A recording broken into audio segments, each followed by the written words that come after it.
Munni, two best friends, decided to visit the park near their house. With their little backpacks and wide smiles, they skipped all the way there. The park was full of lights, children laughing, birds chirping, and flowers blooming everywhere. Chunni ran straight to the swings. "Push me high, Munni, I want to touch the sky," she said. Munni giggled and gave her a big push. "Fly away, birdie," she teased. After swinging for a while, they ran to the slide, played hide and seek behind the big trees, and picked some fallen flowers. Only from the ground, and never from the plant.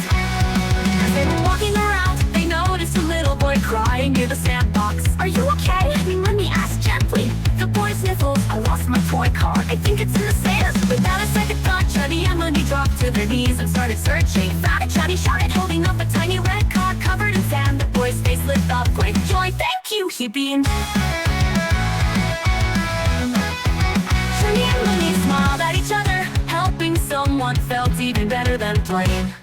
As the sun began to set, the two friends sat on a bench eating the snacks their mothers had packed. Biscuits, juice, and some fruit. This was the best park day ever, Chunni said. "Let's come back next week," Munni nodded. "There's always something fun here."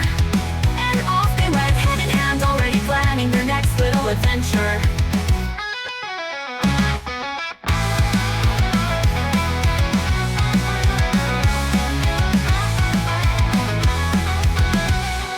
Munni giggled and gave her a big push. "Fly away, birdie," she teased.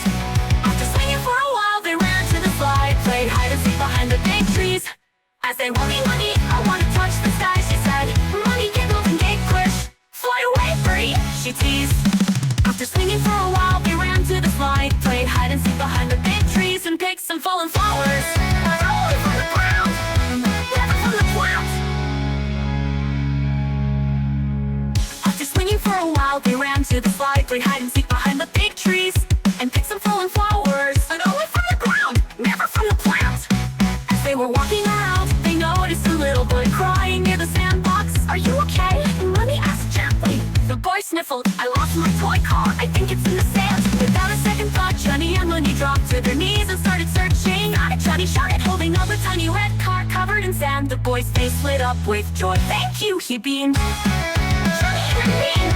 Chunni and Munni smiled at each other, hoping someone felt even better than playing. As the sun began to set, the two friends sat on a bench eating the snacks